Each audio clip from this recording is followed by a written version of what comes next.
मी आणि माझा मित्र एकाच कंपनीमध्ये काम करायचं. एकदा मी त्याच्या घरी थांबलो होतो. बहिणींनी मला भाऊजी भाऊजी करून जाळ्यात घेतले. माझा मित्र खूप दारू पिला होता. त्याला शुद्ध नव्हती. मग मी आणि वहिनी त्याच्यासमोर केले ते काम. नमस्कार मित्रांनो, कसे आहात तुम्ही? माझे नाव मोहित आहे. मी एका कंपनीमध्ये काम करतो. माझ्याच बरोबर माझा मित्र राहुल काम करतो. आमची चांगली मैत्री जमली आहे.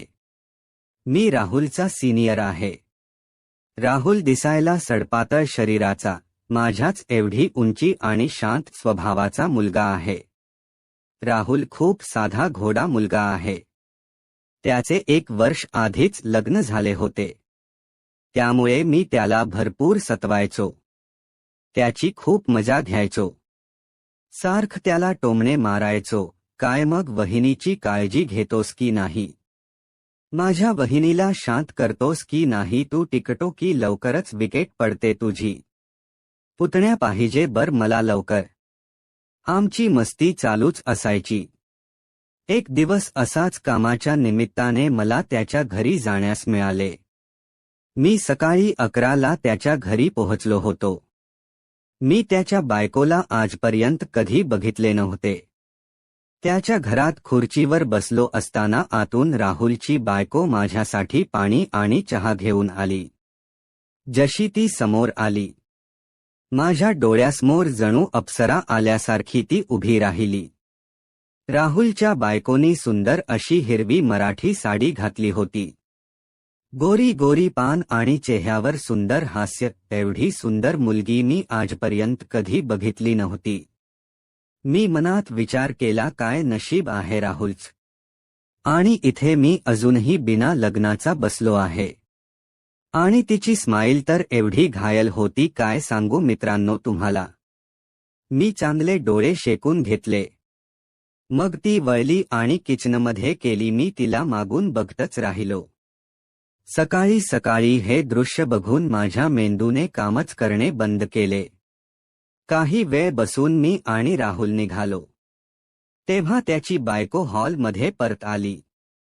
मी एक नजर तिला परत पाहिले. आमची नजर सुद्धा मिळाली. तिने मला बघून स्माईल केली. मग मी पण तिला बघून स्माईल केली. आणि बाय वहिनी येतो नंतर असं बोलून निघालो. त्या दिवशी पूर्ण दिवस मी राहुलच्या बायकोबद्दल विचार करत होतो. राहुलकडे पाहून स्पष्ट दिसत होते की हा काहीच नाही करू शकत. त्याच्या गुबगुबीत गोया बायको समोर तर ह्याचा काही जोर चालत नसेल. त्यात हा एवढा शांत स्वभावाचा तर ह्याने काही होत पण नसेल. शक्यता आहे की त्याची बायको संतुष्ट नसेल. त्या दिवशी मी ठरवले की आकाशशी गोड गोड बोलून कसे तरी त्याच्या घरात शिरायचे आणि त्याच्या बायकोला पटवून तिच्यासोबत काय करायचे ते तुम्ही समजून घ्या. मी राहुलशी खूप प्रेमाने बोलू लागलो. त्याला संध्याकाळी घरी जाताना खायला घेऊन जाऊ लागलो. अशा गोष्टी करत होतो ज्याने राहुल माझ्याशी चांगला राहील. आमची मैत्री अजून घट्ट होईल. पण मी हे सगळं मैत्रीसाठी नाही तर कशासाठी करत होतो तुम्हाला कळाच असेल. पगार होताच आम्ही प्यायला बसत असायचो. सुरुवातीला बाहेर बसायचो. मग एकदा मी राहुलला म्हणालो, तुझ्या घरी असे पण तू आणि तुझी बायको असते. आपण मग तुझ्याच घरी बसू ना, पैसे पण तेवढे वाचतील. मी देईन पार्टी. राहुल पार्टी ऐकून राजी झाला. काही दिवस आधीच पगार पण मिळाला होता. म्हणून मी शनिवारीच राहुलच्या घरी बसायचा प्लॅन केला. मी प्लॅन केला बसायच, पण आतून माझा वेगळाच प्लॅन होता. कोणता प्लॅन होता माझ्या मित्रांना नक्कीच कळालं असेल. शनिवारी संध्याकाळी राहुल आणि मी बाटल्या घेऊन त्याच्या घरी पोहोचलो. त्याने बायकोला कळवून दिले होते की आम्ही आज बसणार आहे घरी. आम्ही घरी आलो आणि बाहेरच हॉलमध्ये आमचा डेरा घातला. टीव्ही पाहत प्यायला सुरुवात केली. अधूनमधून राहुलची बायको आतल्या खोलीतून बाहेर येत असे. ती आम्हाला कधी पाण्याची बाटली आणून देत होती तर कधी बर्फ. ती आज सुद्धा साडीमध्ये होती. पण आज तिने ब्लॅक कलरची साडी घातली होती. त्यात ती खूप सुंदर दिसत होती. तिच्या चेहऱ्यावर तोच तेज होते आणि हसमुख चेहरा. मी नजर चुकवून तिच्याकडे बघत होतो. मी मनात सारखा विचार करत होतो की ही बाई बाहेरून एवढी गोरी आहे तर आतून. बस काय विचारू नका आता, पण कंट्रोल होत नाहीये. दुसरीकडे राहुल फुकटची दारू प्यायला मिळाली आहे तर पितच चालला होता. मुद्दामून मी जास्त बाटल्या आणल्या होत्या कारण मला माहीत होते राहुल भरपूर पिणार. मी कमी पिल्लू आणि चष्मा जास्त खाल्ला, त्यामुळे आमच्या चकना संपला. राहुलने त्याच्या बायकोला आवाज दिला आणि म्हणाला, आमच्यासाठी थोडे शेंगदाणे भाजून देतेस का? त्याची बायको किचनमध्ये शेंगदाणे भाजायला गेली. मी राहुलकडे पाहिले आणि मनात म्हणालो, पी पाहिजे तेवढी माझ्या पैशाची दारू, नंतर मी तुझ्या बायकोकडून सर्व पैसे वसूल करून घेईन. खूप वेळ आम्ही पीत होतो. शेवटी 11 वाजता राहुल झोपायच्या स्थितीत आला. त्याला खूप चढली होती. डोळे बंद होत होते. मी मुद्दामून कमीच पीत होतो म्हणजे होशमध्ये राहता येईल. राहुलला झोपेत पाहून माझी इच्छा वाढू लागली. त्याची बायको पण आतून बाहेर आली. तिने पण पाहिले की राहुल पिऊन झोपेच्या परिस्थितीमध्ये आहे. मी म्हणालो, वहिनी आपण सर्व जेवून घेऊ. तेवढ्यात राहुल अर्धे डोळे मिटलेल्या अवस्थेत म्हणाला, हो मी पण थोड खाऊन घेतो. आणि आम्ही जेवायला बसलो. राहुलने थोडेसे जेवण खाल्ले आणि मग तो तिथेच सोफ्यावर झोपून गेला. मी खूप खुश झालो. त्याच्या बायकोनं आतून चादर आणून त्यावर ओढवली.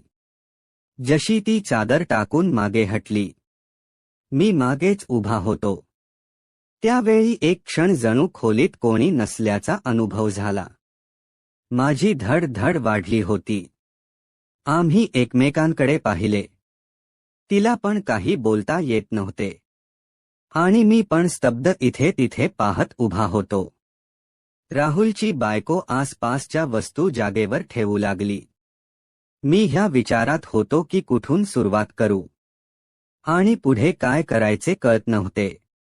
मी गप्प एका कोपऱ्यात उभा राहून राहुलच्या बायकोला काम करताना पाहत होतो. तेवढ्यात राहुलच्या बायको ने काम करत माझ्याकडे पाहिले. तिने नजरेत नजर मिळवली आणि तोंडावर एक स्मित हास्य देऊन ती वळली आणि काम करू लागली. मी मनात म्हणालो, हाच इशारा आहे. आज जर मोका घालवला तर हा मोका परत मिळणार नाही. बिंदास जाऊन घट्ट मिठी मार. मी मनाची तयारी केली. जशी राहुलची बायको हॉलमधून आत स्वयंपाकघरात जाऊ लागली. मी लगेच तिच्या मागे मागे गेलो आणि आतल्या बाजूला येताच मी तिच्याशी बोलू लागलो. वहिनी खरं खरं सांगा, राहुल तुम्हाला शांत करतो का? नी शब्द माझ्यापुढे उभी होती. मग मी डायरेक्ट बोलून टाकलं. जे सुख राहुल तुम्हाला देऊ शकत नाही, ती माझ्याकडून तुम्हाला चालेल का? तिने एक स्माईल केली आणि बेडरूममध्ये पडत गेली. मला ग्रीन सिग्नल मिळाला होता. मी पण तिच्या मागे गेलो. मग आम्ही तिथे सर्व काही केलं. सकाळचे 4 वाजेपर्यंत चालूच होतं. मग मी वहिनीला विचारलं, पुन्हा कधी? तर ती म्हणाली, लवकरच कळेल. दुसऱ्या दिवशी सकाळी मी माझ्या रूमवर गेलो. तयार होऊन ऑफिसला आलो. पण आज राहुल ऑफिसला आला नव्हता. मला वाटलं रात्री जास्त झाली होती म्हणून आला नसेल. तेवढ्यात माझ्या मोबाईलवर एक व्हिडिओ आला. व्हिडिओ राहुलने पाठवला होता. मी ओपन करून बघितला तर माझ्या पायाखालची जमीन सरकली. रात्री बेडरूममध्ये जे घडलं होतं त्याचा तो व्हिडिओ होता. त्यानंतर मला राहुलचा कॉल आला. आणि तो म्हणाला, कसा वाटला व्हिडिओ? मला तर धक्काच बसला होता. मग तो म्हणाला, तुझं माझ्या बायको सोबत बोलन, तिच्याकडे बघून, तुझ्या नजरेतून मला कळून आलो होत. तुम्ही दोघ असं काहीतरी करणार मला नक्की गॅरंटी होती. म्हणून मी आधीच पूर्ण घरामध्ये कॅमेरे लावून ठेवले होते. मग मी म्हणालो, राहुल, तुला सर्व माहीत असून तू असं का केलं? करतो म्हणाला, तू ऑफिसमध्ये माझा सिनियर आहेस ना, आता मला प्रमोशन दे, माझं प्रमोशन तुझ्या हातात आहे ना. मग मी त्याला म्हणालो, अरे हो, हे सर्व बरोबर आहे, पण प्रमोशनसाठी तुझ्या बायकोला असे काम करू दिल तर? तो म्हणाला, मी पागल नाही आहे. मी एका दगडात दोन पक्षी मारले आहेत. आता मला प्रमोशन पण मिळेल आणि तसा पण मी काही करू शकत नाही, म्हणून माझी बायको पण शांत होईल. मी त्याला म्हणावं, ठीक आहे, तुला प्रमोशन तर आताच मिळेल, पण मला ते सर्व पुन्हा कधी मिळेल? तर तो म्हणाला, जेव्हा तुम्हाला फायदा करून दिसेल तेव्हाच मिळेल. फुकट मिळाला काही माझी बायको भंडायातला प्रसाद नाही आहे. त्यानंतर मग मी माझ्या असलेल्या ऑर्डर सुद्धा राहुलला देऊ लागलो आणि वहिनी सोबत आनंद लुटू लागलो. तर माझ्या चावट मित्रांनो, कशी वाटली ही कथा कमेंट करून नक्की सांगा. आणि अशाच नवीन नवीन कथेसाठी आपल्या चॅनलला नक्की सबस्क्राईब करा. चला भेटूया पुढील कथेत.